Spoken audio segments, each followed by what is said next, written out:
Welcome to the Insomnia Project. Sit back, relax, and listen as we have a conversation about the mundane.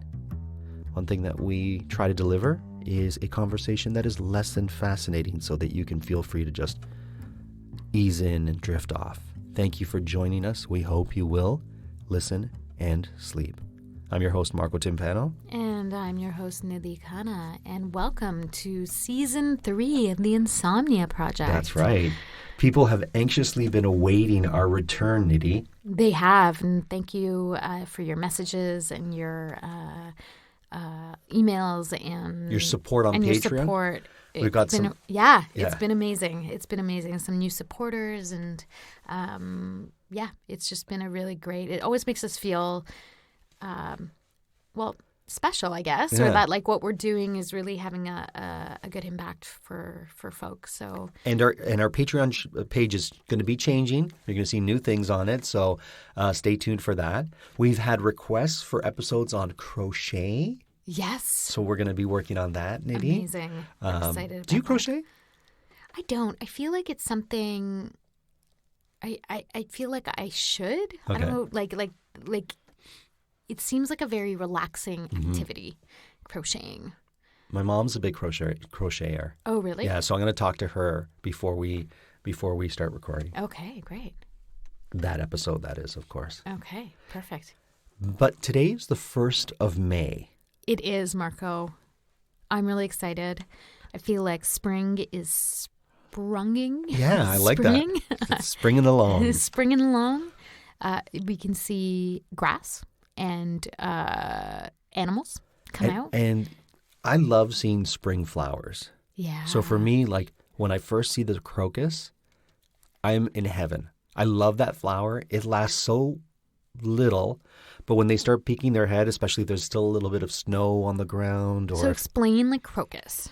Explain what that is. So crocus is a spring bulb flower. I don't know if that's the technical term, but you can explain it in Marco lingo. Okay, thank you.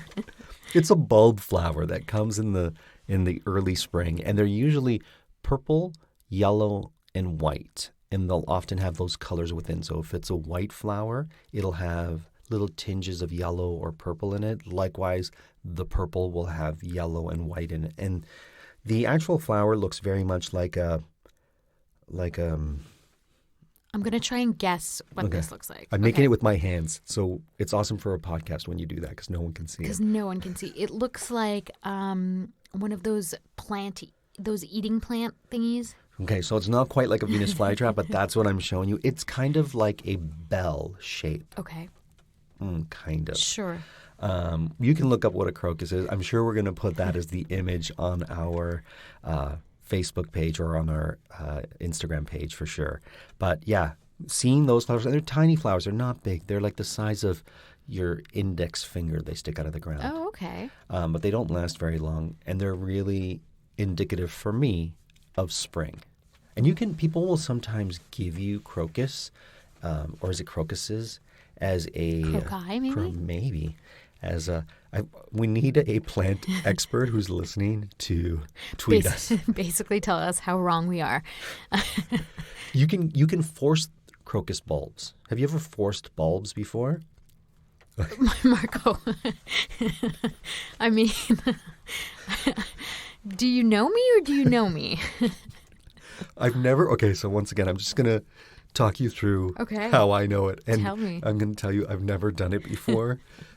You could have never done it before. I would never know you haven't done it before. Okay, so forcing... Anything you say right now, I'm just going to agree to. So forcing bulbs, and bulb flowers are like tulips, crocus, daffodils. What's that big monster one? Magnolia? No. Amaranthine? Sure. No, it's so not that. People are going to be like, what is he talking about? But anyways. So what you do to force bulbs is you take them and you kind of hide them in the dark and you put them in the fridge or the freezer for weeks at a time. So for 4 or 5 weeks, you put these bulbs in a really cold space. I want to say the fridge, not the freezer, because I think if you freeze the bulbs, I don't know what's going to happen. Well, don't you do this before winter, though? Like, don't you plant tulips before winter? Exactly. You plant them either at the start of spring or at the end of the season. So you plant them in October, November, depending on the zone in which you reside in. Oh. So like, for example, we're in Toronto. I want to say zone 4. People are so listening, Nidhi, and shaking their heads because you're asking me these things. I'm trying to recollect. Great. I didn't even know we were zoned, that there were all these different zones. Yeah, there's like zones where people live based on the weather and the temperatures you receive in those zones. So, for example, if we're going to plant something in the fall, our fall will be October, November. Someone who lives in Florida or Georgia, their fall might be later, December, because their weather is warmer, right? Okay. And certain flowers will bloom in certain zones, tropical zones, that won't bloom in our zone. Sure. So the bird of paradise, for example, which is a beautiful flower, I see it in Florida all the time. You won't see it growing in Toronto, outside anyways.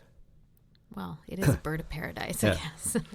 So you take these bulbs and you put them in a cold spot, fridge or freezer, not sure, look it up. You keep it there. No, just make it up. Which one, Marco? Pick one. I'm going to say fridge. Okay. I'm going to say fridge. Great. Put it in the fridge. Put it in the fridge. Not too close to the milk. You're going to keep it in the fridge for some weeks. I'm going to say 4 weeks. Great. 4 weeks in the fridge. Then you take them out, and these Are they just kind of like in a bowl? Do you wrap them in tinfoil? Like, what do you do? I feel like you put them in soil with little gravelly things. I'm so going to get this wrong. Oh, but No, you're on it. Okay. You're the expert right now. Okay. Between the two of us sitting here right now, you are the expert. So you put them in whatever container you're going to grow them in. Okay. To sort of mimic if you had planted them at the appropriate time in your garden. Got it. So as we said, you're going to be planting depending on your zone, in the fall or early spring for them to appear in your garden.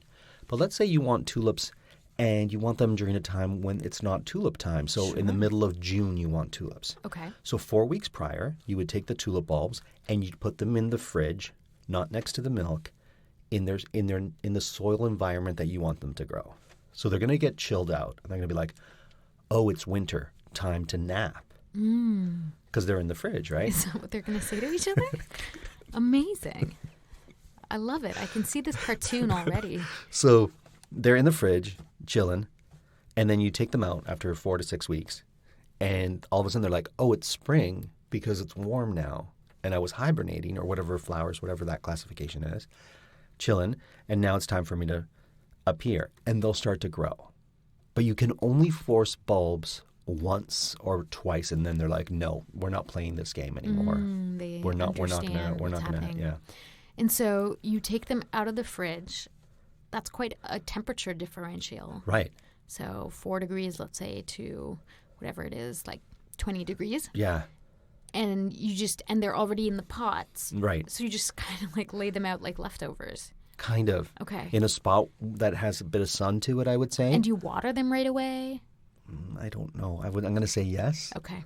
Because if you're going to mimic the environment, then April showers bring May flowers. So go that way. You know what? I think you're onto something there. Oh man, I should have my own almanac.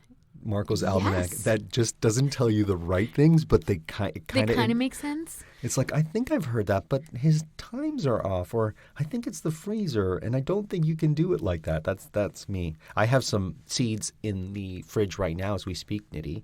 They're pawpaw seeds. I think we talked about the pawpaw plant. Possibly.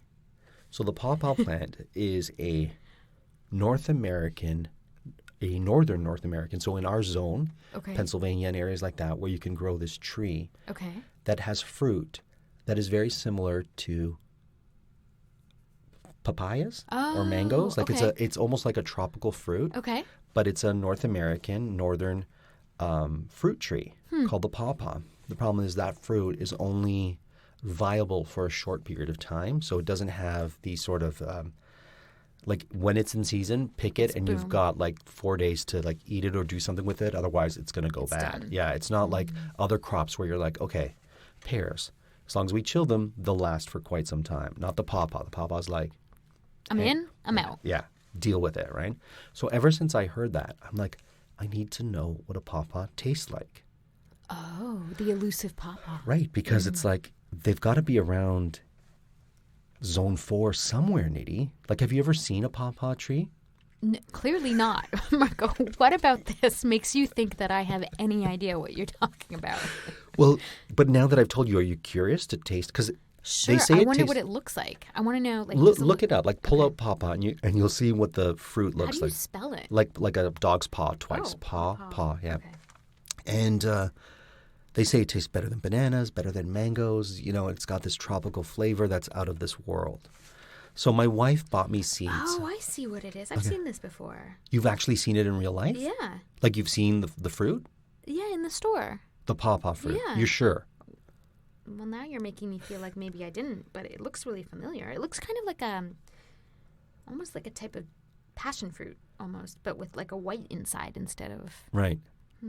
If you ever happen to see it in a store, Nidhi. I'll get it. Okay, thank you. And we'll eat it on air.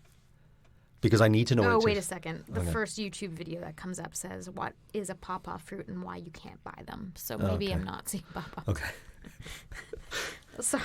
She made my heart stop there for a second. Like, yeah, I feel like you were about to fulfill your dream, and I just cried. Because you're like, oh yeah, I've seen these before. I've eaten these tons of times. You made it sound like, and it's like, what?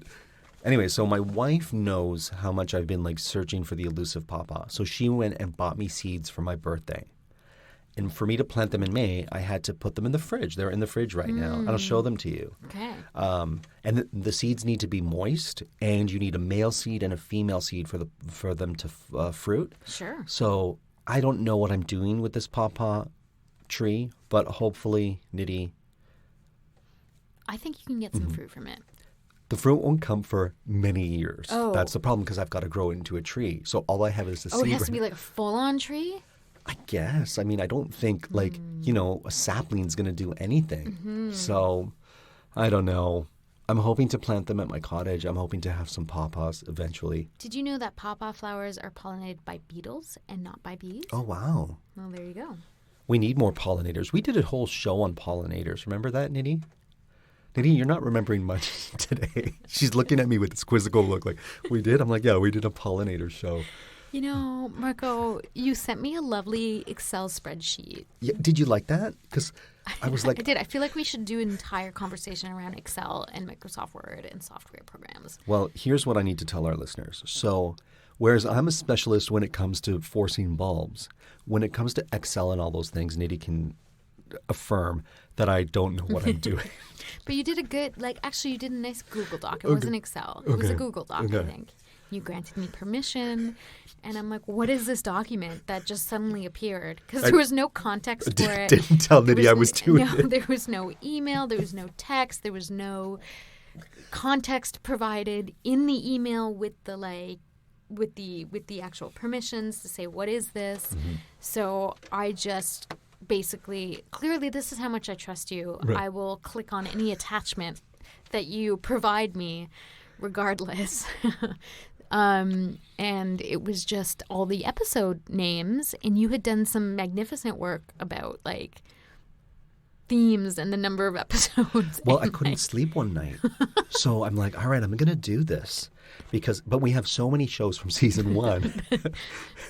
What is very endearing, Nidhi, is when people email us or they tweet us and they're like, when is your new season coming on? I've listened to all your shows. I'm like, how have you listened to over 150 shows?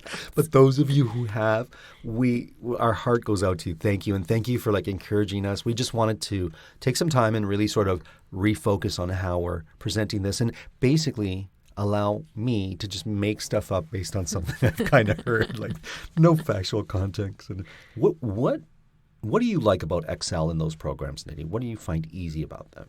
Because you're a master at that stuff. Well, okay. I think we need to qualify a bit that like your bar is so low on these programs that you think that I know all these wonderful tricks and I'm going to just tell you right now, my abilities are actually not that wonderful. How many times have I given you my phone and said, Nidhi, I don't know how to correct this? And you're like, this here. And you're like, click, click, click, click. There you go.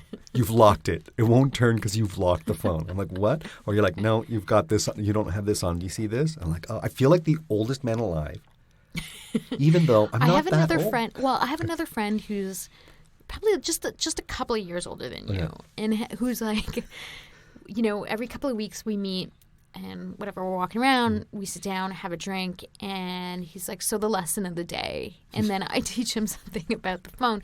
And I find it hilarious because, I have a couple of friends who actually were,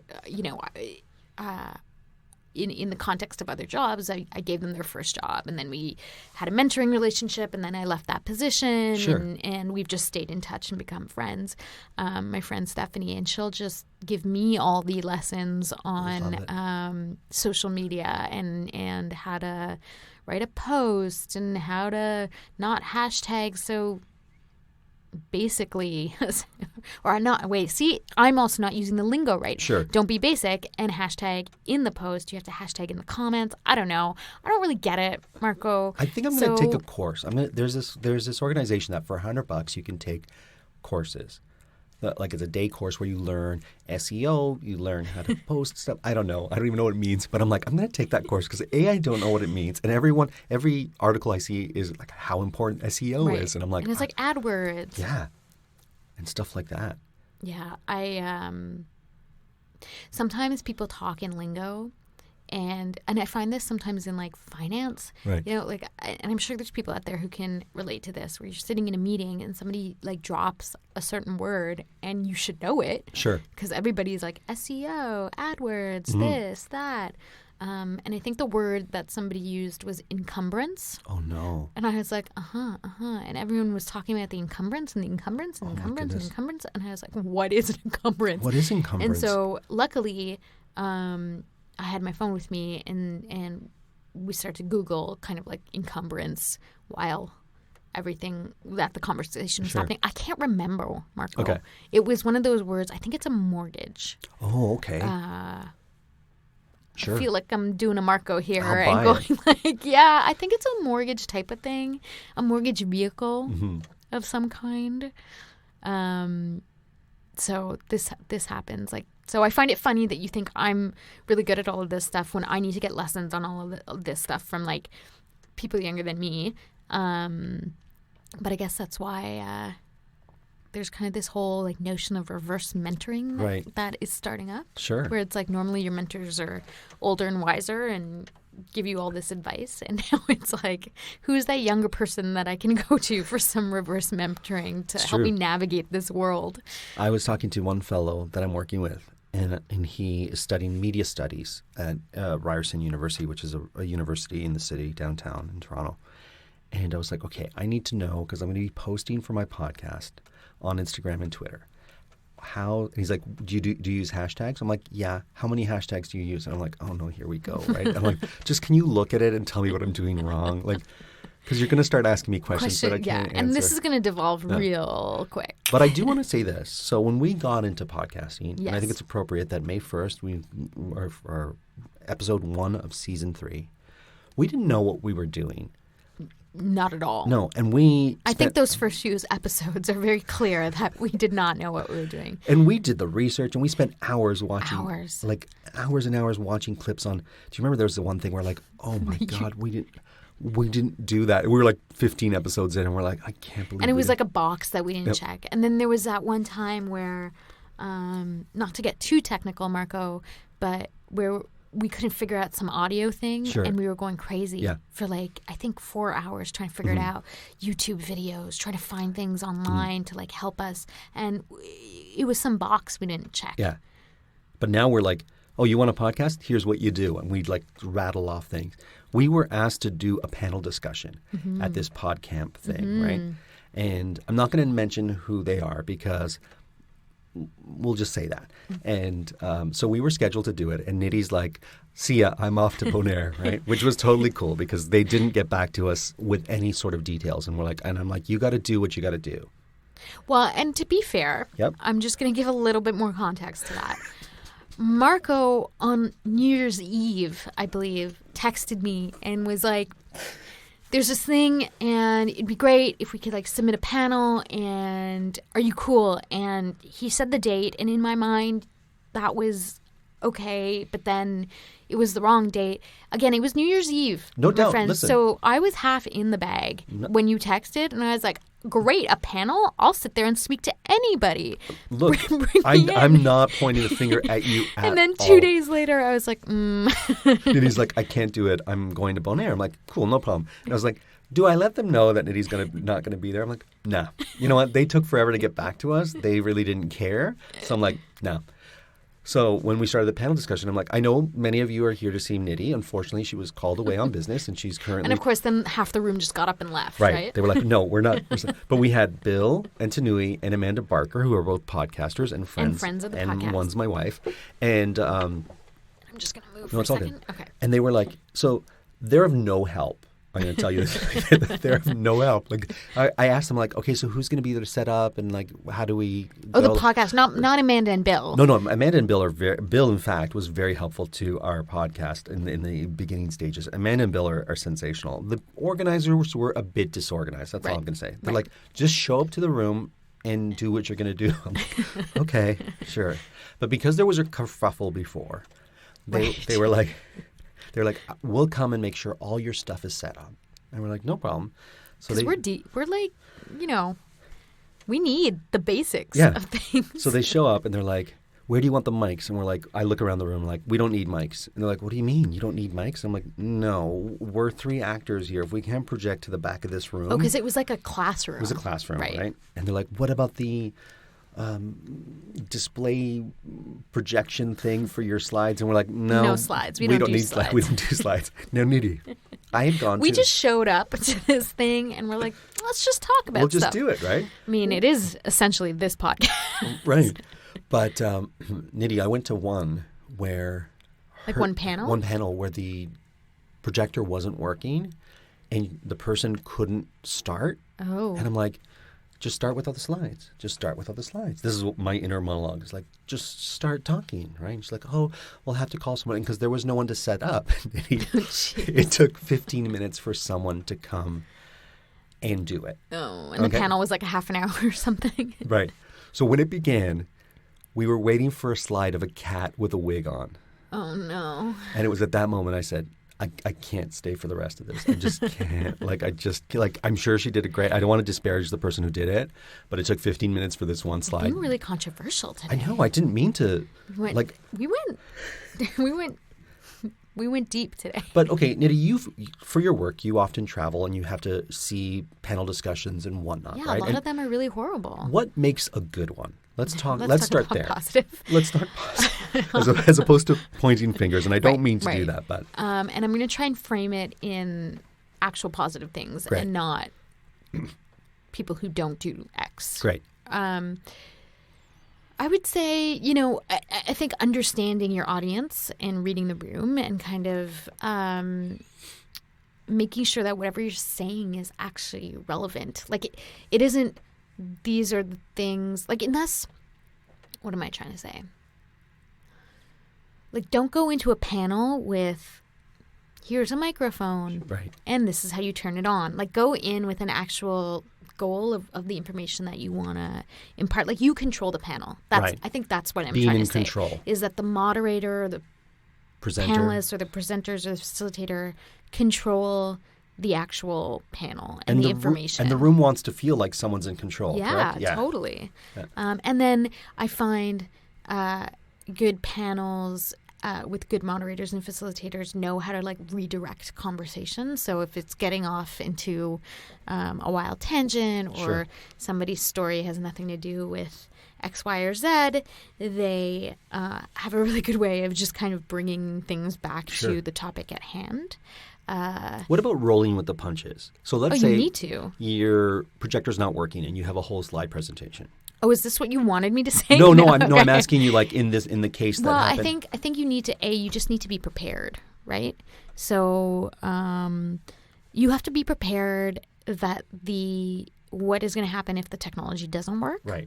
And how are you going to deal with that? I think the situation you're describing sounds a little bit like maybe this was someone's like a more novice presenter, perhaps. But yeah, I would say just assume that.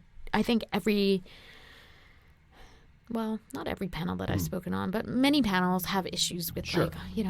last minute something doesn't mic's work not exactly working, right, or or- the format you have on the USB is not compatible with whatever X, Y, and Z. Right. So you just have to be able to. I always print my notes and print my if I'm using slides, I always print it so that at least I can speak to whatever's there.